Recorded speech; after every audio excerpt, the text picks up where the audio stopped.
Hi everyone, this is Priscilla. For this week's assignment on distance learning resources, I wanted to share with y'all just a few quick ways that you can use Padlet, which is the resource I'm spotlighting for this week for our assignment.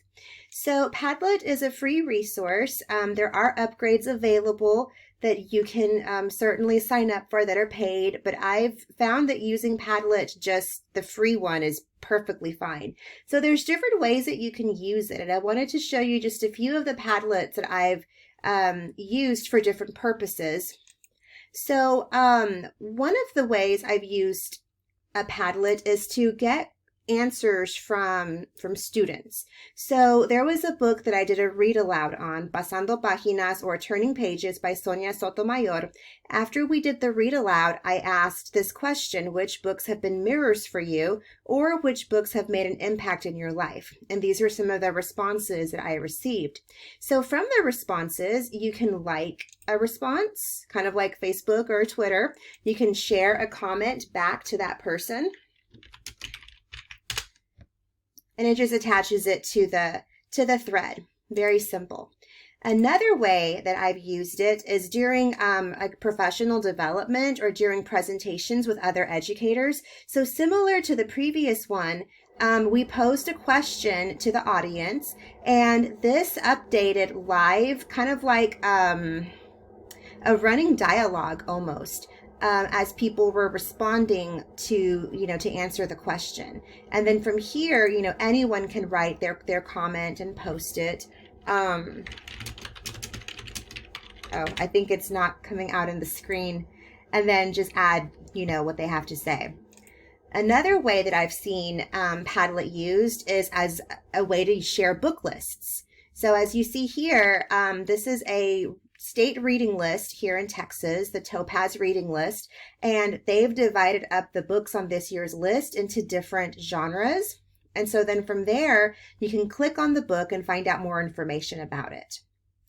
Another way that I've used it is with my book club. I'm part of a literacy book club, and we've been reading this book over here on the left, Literacy Coaching.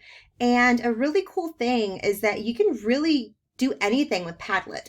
You can create a post using pictures, videos. You can record audio of yourself speaking. Let me see if I can narrow this down. Maybe not. Okay, here we go.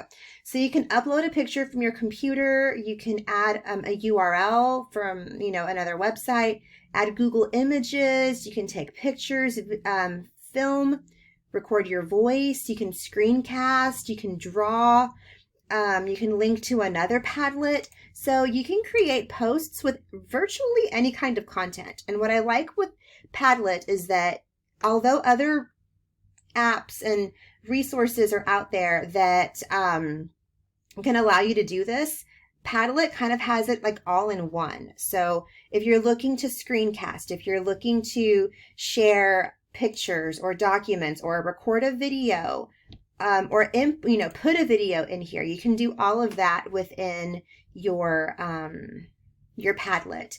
So it's kind of neat to see, like here for example, there's a video here. There's a Google entry form for a contest. Yeah, so it kind of reminds me of Pinterest and how you can have different categories to kind of guide your conversations.